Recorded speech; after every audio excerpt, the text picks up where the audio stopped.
ikindi cadukozeko akarangamutima ko gukora nk'uwikorera ngo duteze imbere igihugu. Nuno munsi murabe neza hariho abacifata nk'abacangero bakora umenga bariko bakorera mu murima w'uwundi mw'itongo ry'uwundi, ugasanga rero ingorane zidushikira z'ubukene ziva kuko tudashaka gukora nk'abikorera kugira ngo dutere imbere. Ivyo mbere biraboneka cane mubize.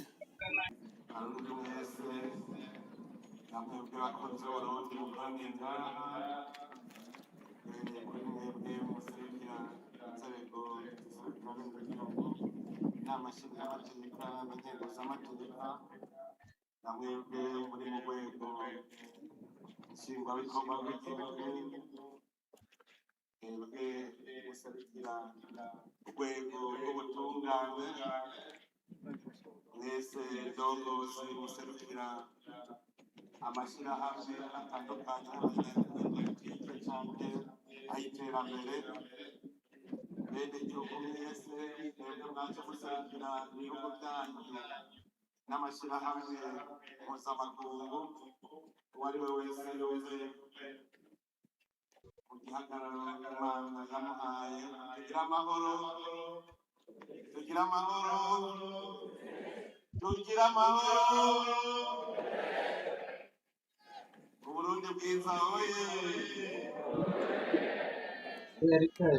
Akanyamuneza kariye kuri uyu munsi, umunsi Burundi bwasubizwa iteka ryabwo, umunsi Uburundi bwikukira. Turanezerewe rero kubona turi kumwe ngaha kandi turumwe biboneka neza ko turi kumwe twese. Ejo twari twagerageje gushikiriza ijambo n'impanuro cyane cyane zirora ku ndongozi, none uyu munsi nta majambo menshi ariko nuko dusubiza amaso inyuma gusa tukaraba uruhombo twagize kubera ubukoroni. Uruhombo rwa mbere ni uko kuva batunyaze igihugu cacu bakaza kutuganzamo, umutima wo gukunda igihugu waragabanutse cyane. Baradutwaye igihugu bakigira ikibare cyabo, natwe tuba abakozi babo, bica bituma umwe wese agatima k'ukunda igihugu gasubira inyuma, kuko iranazwe no mu ijambo ry'Imana. Imana yonyene yavuze ati nihagira ko mutora umwami muze mutore umwe muri mwebwe, muze mwemere ko umunyamahanga arimo abarongora, kuko mutwawe n'abanyamahanga ubwa mbere bobo baba ari abasuma bakunda igihugu. Umunyamahanga ntazi imico n'imigenzo yategeka kugira ngo ayikingire. Biraboneka ko rero twebwe igihugu cacu bari bagitwaye n'ikimenyamenya kugira ngo mubibone neza. N'igihe bagiye barerekanye ko bagiye batagiye, kuko ahari itunga ry'Uburundi bagiye barinyegeje. Iyo baba bakunzi bari gusiga batubwiye bati ehe ikizobatunga kiri harya, ariko bagiye barinyegeje kuko bari bazi ko bazogarukaho bukera. Ica kabiri baraduhombeje ubumwe bwacu. Kare abarundi bari bunze ubumwe bakemera Imana imwe, umwami umwe. Ahantu hose uzosanga atabuhojojo bw'ubwami buhari, uzoca umenya ko ari ihanga rimwe. Twebwe rero abarundi twabaho kurya kw'inzuki mu muzinga. Umwe wese yari afise icyo akora, tugasenyera ku mugozi umwe, umwe ico yatoye hariya undi ico yatoye hariya tukagiteranirizako. Ariko kuva tunyazwe ico gihugu cacu, umwe wese waciye umenga ubutomboye agatongo kabaye ngwiwe akihahira. Ica kabiri twanyazwe umutima, natwe haje uburongozi budusanzaza bugira nkunzi na nyagupfa, bica bituma n'abana batatana. Ingaruka zavyo nuko abenegihugu batasubiye kubaha uburongozi kubera babona yuko umurongozi atari umuvyeyi. Murumva yuko twahombeye kubera abo babindongozi nyene bava mu benegihugu, umwe wese agatanga ico afise. Udafise akarangamutima k'uburongozi buvyeyi ntushobora kurongora abandi nk'umuvyeyi. Iyo utabarongora nk'umuvyeyi naho haba kugambarara no kugayana, abantu baca baba ubusimbira hamwe. Ico caradukozeko cane. Hariho ikindi cadukozeko, akarangamutima ko gukora nk'uwikorera ngo duteze imbere igihugu. Nuno munsi murabe neza, hariho abacifata nk'abacangero bakora umenga bariko bakorera mu murima w'uwundi, mw'itongo ry'uwundi. Ugasanga rero ingorane zidushikira z'ubukene ziva kuko tudashaka gukora nk'abikorera kugira ngo dutere imbere. Ivyo mbere biraboneka cane mubize. N'ubu hariho abacifata nk'abacangero umenga bakorera uwundi. Mbere muze murabe niyo hagize ikimugora aruhukira hari iwabo w'abakoroni. Turabibona. Umuambasaderi urasanga ahejeje ikiringo ciwe aho gutaha i Burundi aca agenda hahandi ku mukoroni agaca avuga ngo bariko baramutoteza, abeshera igihugu kubera wa mutima kugikunda atawo. None nk'umuntu yaserukira Burundi yoja gusaba ubuhungiro avuga ngo bariko baramutoteza gute kandi yahora ahembwa n'igihugu? Mugabo nukubera ako gatima k'ubucangero umenga ntituriko dukorera igihugu cacu. Hariho n'abarundi usigaye umenga n'inderetsi barerekeye nye n'umurima. Muzobumva aho guhanura bararega. Muze mwumvirize aho bo kwegereye indongozi baca baja kugumura bene gihugu kugira ngo uburongozi babugambararire. Ivyo vyose nivyerekana imvune ubukoroni bwadusizemwo. Ingaruka rero nta zindi zari kuza atari uko bwa mbere twaciye duta imico n'akaranga. Twarataye imico n'akaranga kuko kera umurundi yarangwa no kugumya ibanga be no kwigumya. Baratubwira kuva kera narindi imbere y'ubukoroni yuko umwana yarezwe atibaraguza kandi ntagira umunoho. Aho hambere hahise imbere y'umuzi w'abakoroni umwana naho yabagiye kurahura baraye ubusa bakamubwira ngo banza afungure, yababwira toya naje ngize. Kandi azi yuko baraye ubusa. Ntiyashobora kuvuga ko baraye ubusa, ntiyashobora kuvuga yuko barariye inyama, carazira kwibaraguza. Kera abarundi bari imvuga kuri.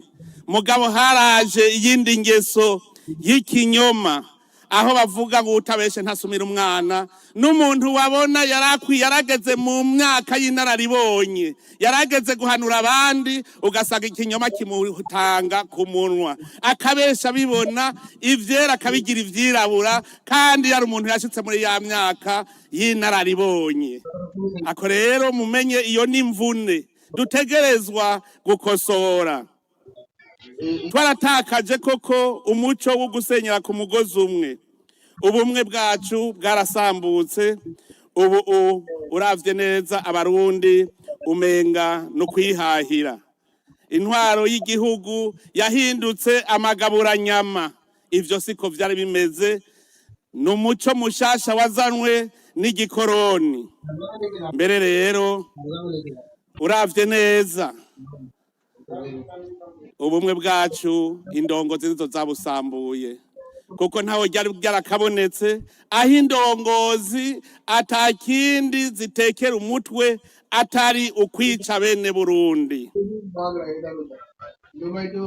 Ariko rero ntituvuge ngo vyose ngo birirabura. Hari hako batwigishije, baratwigishije gusoma no kwandika. mugabo ingorane baduteye uko batwigisha gusoma no kwandika niko umuzirikanyi wacu nawo wo gukora wagiye uragabanuka. Baraduhenda ngo warize ngo utera imbere kandi udakoze, ngo ukize ngo akiri isuka, ngo ukize akiri wabo, kugira ngo n'uwize ntagire akamaro azomarira abenegihugu, ahubwo acaba umukozi wabo. Niho umutima w'ubucangero wavuye, kuko igihe yaba umukozi wabo bamuhemba amahera avuye iw'umukoroni, gushika naho n'igihe yagenda bose babona bati none tuzosubira guhembwa n'iki. Muribuka n'ijambo umuganwa Rudoviko Rwagasore, incungu yo kwikukira ku Burundi, yaravuze ati nimwe mwatureze ntimuturekure, kuko hajya yarabona yuko batazosubira guhembwa. Erega yari yabibonye. Nukuvuga yuko nta waciye atwigisha ingene twokora tugateza imbere igihugu, kuko na Rwagasore yabona ko azoshinga amakoperative, baciye bamugandagura. Turabura rero iyo tuja niyo tuva, kuko abasigaranywe igihugu baje kugandagura bagwaniye kwikukira, murazi ko bari abapedese. Abo bapedese rero ntaco bari gukora kugira ngo Uburundi butere imbere. N'ubu muze murabe abize bose bahurumbira kuja iyo barya batarushe. Mu minsi heze narabajije igihugu baba baranyumviye cyo bakirusha ubwiza Uburundi, ndakibura jewe, n'abandi baravuga ko ataco barabona ciza kurusha Uburundi. Nca ndabaza nti none hajya muhurumbira kugenda hanze mugiye kurondera iki? Ntamugiye kurondera akaruta kandi. Tubiravye neza twasanze abava ngaha bagiye guhurumbira ibindi bihugu babahunze gukora, babahunze ibikorwa kugira ngo bagende mu bihugu baba bakoze gushikaho batera imbere. Nta gihugu tuzobona na kimwe cateye imbere bene co badakora. Mbere harateye n'igihe ndabaza nti mbega iyo bariko baragenda ko bagenda i Buraya, bagenda muri Amerika, bakagenda i Dubai, ko mbona badahurumbira kuja mu Bushinwa, kandi viza yo mu Bushinwa yoroshe. Ncasanga mu Bushinwa nta urya adakoze. Bagenda rero aho barya badakora, sukwanka igihugu n'uguhunga ibikorwa. Najyayo ndababwire Barundi mukunda igihugu ngo tuve hasi dukore, nitwakora tugatera imbere muzobona barya baduteye akagere bagaruka, kuko bashaka aho barya batarushe. Tugarukana umutima wo gukunda igihugu. None rero ngaha umuntu yoca yibaza ati none dukora iki? Twosaba iki Abarundi? Ubwa mbere ndabasabe Abarundi mwese dusubire neza, dusanasane bwa bumwe bwamye buranga Abarundi. Ndanezerewe cyane ko kuri uyu munsi tuwuhimbaje, ata muntu agicuruza ubwoko bwiwe, ata numwe agicuruza umugambwe wiwe, atawugicuruza intara. Dukomereza aho rero kugira ngo bikunde yuko dusubira kwisanasana neza, bidusaba ko twikura ko umutwaro w'ivyadushikiye, kandi turi kumwe twese. Ntidushobora kwiyunga twikoreye umutwaro w'akabi twaciyemwo, Uburundi bwaciyemwo. Ubwa mbere rero nitubanze twumve ko hahomvye Uburundi, hahomvye Abarundi, tuvyumve uko. Ivyadushikiye rero kugira ngo tuvyikure, nukuri kwabaye. Uko kuri dutegerezwa kugushira habona twese, tukumva ko Abarundi twahomvye, tukerekana neza ivyo vyabaye. Hanyuma nico gituma dusaba yuko twoshira ukuri kosa habona kuvyabaye, kugira tuvyiyambure kabisigare biri mu kahise, twikorere Uburundi bushasha burimwo Abarundi bumvikana, babaho kujya kwinzuki mu muzinga. Ica kabiri nuko twokumva neza ko Burundi ari cibare c'Abarundi. Uburundi ni cibare c'Abarundi, nta munyamahanga turerekeye. Ico cibare rero tugikoremwo tutakebaguzwa, kuko nta utwishuza. Umurima weze tuwusorome, turawufise dusangiye twese, ni burya butare, kuko mu nyuma twavuye tubwubura, naho bagiye bawunyegeje twarabwubuye. None rero n'umurima weze kandi n'umurima w'isangi ntawe ukwiye kuwigungana, tuwusorome tudakebaguzwa, n'umurima wacu. Uburundi tubukorere. Imana yaraduhaye imvura, iduha izuba ryiza, iduha ivu ryiza. Turime iki cibare cacu gushikaho ibindi bihugu byose bizodutangarira. Ubugira gatatu, dukomeze uburongozi bw'igihugu, uburongozi bwiza, uburongozi kivyeyi. Indongozi nizimenye ico ziri, ziba karorero mu bikorwa, ntiziba karorero mu kwicara, ziba karorero mu bikorwa. Tumaze iminsi tubona baca intege indongozi zamaze kumva ibikorwa, abo ntimubaha amatwi, no kugira ngo tugume turaboro. Indongozi rero nizibe akarorero mu bikorwa. Uwuhirahira akavuga ko hari ico amaze kandi atacarimwo, uwarabesha kuko vyanditse mu ijambo ry'Imana. Indongozi ivuga yuko hari ico imaze kandi atacirimwo aribesha. Umuntu wese abonekera ku camwa yama. Niba buri indongozi nziza tukubonera mu burongoye ingene bameze. Dusanze bameze nabi, wowe ukaguma unezerewe, nta ndongozi uzoba urimwo. Ntuzuvuge rero ko hari ico umaze atacurimwo, tuzokumenyera ku vyamwa wama. Ica kane no gukunda igihugu gushikaho tukigura. Imbere y'umuzo w'abazungu abarundi bose bari ingabo. Umurundi wese yagenda yari afise icumu n'umuheto, akama agabiye gukingira igihugu. Ejo aho twariko turigina ijoro ry'uyu munsi mukuru narabivuze yuko n'inzoga y'amacumu yavuye ku buryo babanza kwegeranya amacumu mukingiwe na nyene urubanza, hanyuma urubanza ruheza akabasubiza amacumu yanyu. None rero abarundi twese tumere nka kera, ntitumere nka Kirima n'Amaconco bagujije ubwami ubukoroni. Tumere nka Bihome, tumere nka Rwagasore, tumere nka Ndadaye, bobo bemeye bakigura igihugu kugira ngo igihugu kije ku rutonde. Abarundi rero twese dusubire kuba ingabo nka kera, tugwanira igihugu, niho n'amakungu azotwubaha. Nico gituma twasubiye kugarukana rwa rwego, urwego rujejwe kwigisha abarundi gukunda igihugu no kukigwanira. Ntidukeneye yuko tubona urwaruka rugenda nk'impehe, rugenda umenga rufise ubwoba ku maso. Turakengurukira rero ingabo z'Uburundi ziriko zirerekana akarorero ko gukingira igihugu no kukigwanira. Turabashimira cyane. Mbere kuri uyu munsi nagira mfate n'akaryo ko gushimira cyane ingabo zitanze kurusha abandi. Ingabo zose zarakoze ibikora inka, ariko hariho ingabo zitanze z'akarorero aribo twagomba gushimira. Mbere uwa mbere muri bo yarakingiye Uburundi gushikaho yemera aritanga. N'umuhisi yazize gukingira igihugu, umuhisi kapitene Ndayishemeze Eraste. Uwo yarakoze ibishoboka byose. Twagira dusaba umuryango wiwe uze hano kugira ngo tuwuhe icibutso yuko uwo mukapitene wacu yiguze igihugu. Ugira kabiri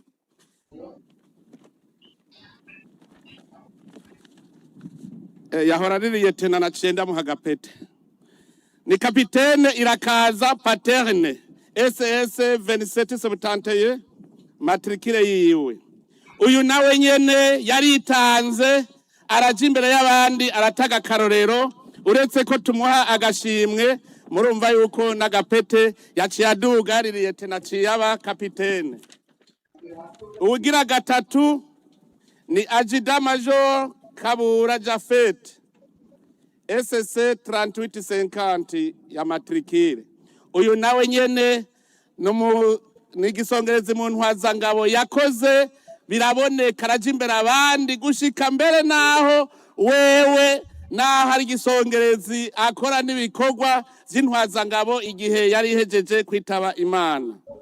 hariho uwugira kane Ajida Kabura Fabrice SC 5307 ya matrikire, n'ubu nyene yari ku rugamba, yarabaye akarorero mu bandi. Uwugira gatanu ni Caporal Chef Sinzumusi Remi HR 08904 za matrikire. Aba bose rero mu ingabo zose zarakoze neza birashimwa, ariko ngo abakunzi ntibahera mu mubindi, haraba ababa akarorero k'abandi. Nagira rero nce nkeza abarundi bose bakoze neza, bakerekana umutima wo gukunda igihugu, bakacitangira. Imana rero mwese bahezagire abakoze neza, abandi nabo babonereho. Mwebwe mutari bwave hasi, mwumvise kugikora n'ubumwe no gukunda igihugu, muve hasi kugira mube akarorero. Ngira ntangure ndabahe ikimenyetso cyerekana yuko igihugu babaye intwari zitangira zigikunda.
Hariho uwundi ntari nahamagaye agira gatandatu, ni Soldado deuxième classe Bizoza Didier HR 39436 de la matricule. Uyu nawe nyene ari mu batanze akarorero mu kwitanga kurusha abandi.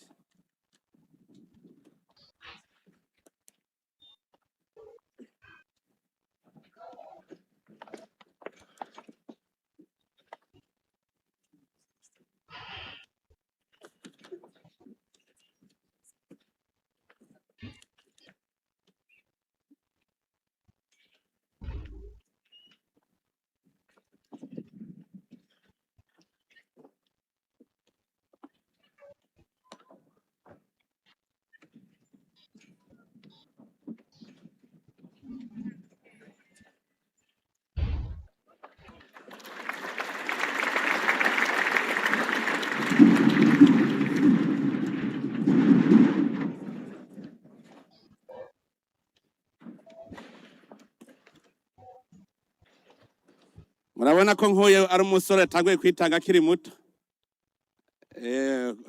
Ubuza gusha buratagata.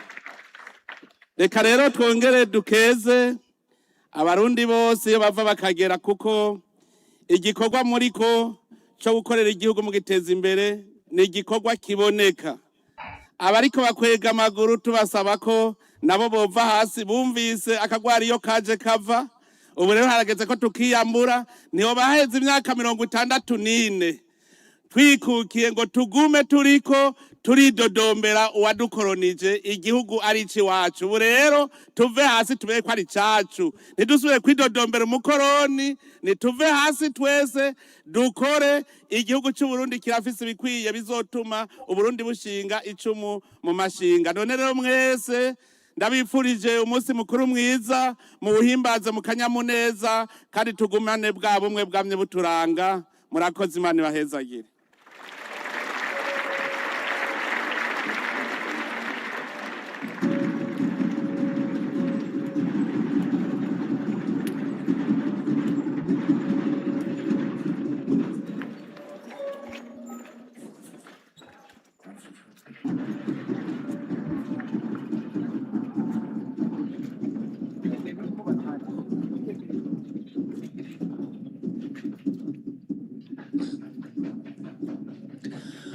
Voilà, c'est le chef de l'État Évariste Ndayishimiye qui vient de prononcer son discours. Une petite synthèse, l'indépendance du Burundi qui a été recouvrée le 1er juillet 1962. C'est un honneur pour tous les Burundais. Le gros a été dit dans son message à la nation d'hier. Il est revenu sur le patriotisme qui est aujourd'hui une réalité au Burundi.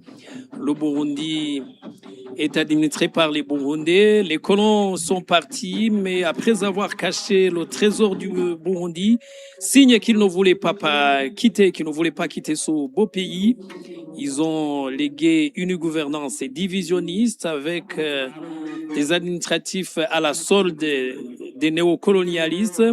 Il a donné l'exemple des diplomates qui, en fait de mission ou en fait de mandat, ne rentrent pas au pays, mais prennent le chemin de l'exil. C'est un très mauvais exemple.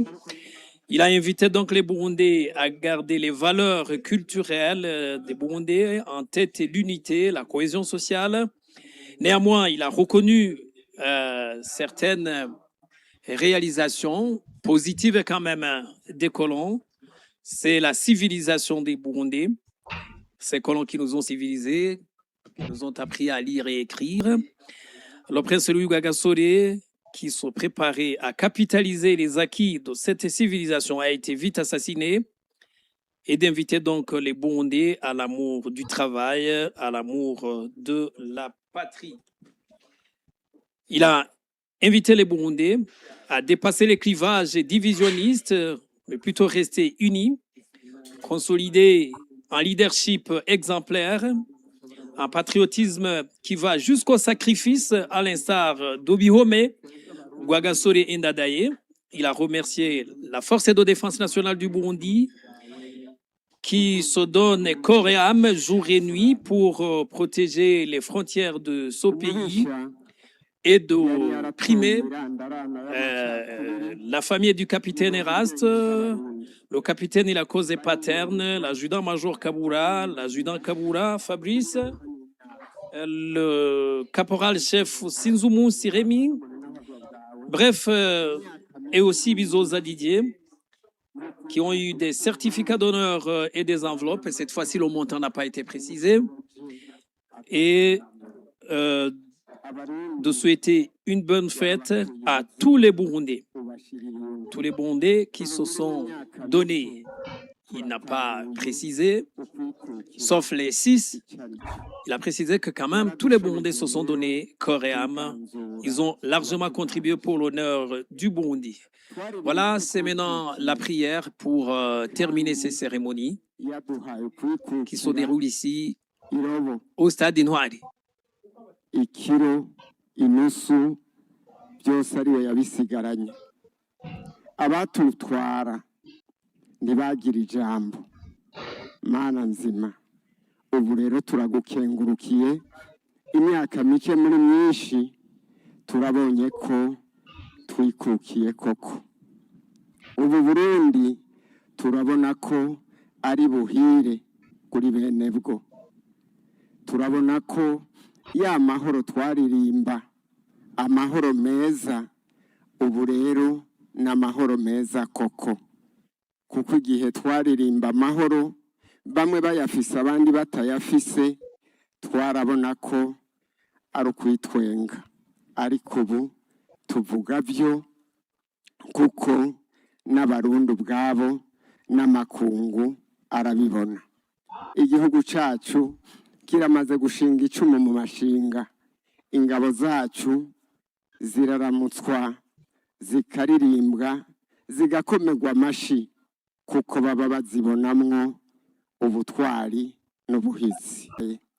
Maze bagusenge, bakuninahaze, nawe ubumvire, ubaha ingabirano yo gushima, ubaha ingabirano yo kubaha, ubaha ingabirano yo kugamburuka, ubaha ingabirano yo kumenya icyatsi n'ururo, kugira ngo urya mwansi ntazohave abaca mu ryahumye, amaze kubona ko ababibonye bariko barakukuruka.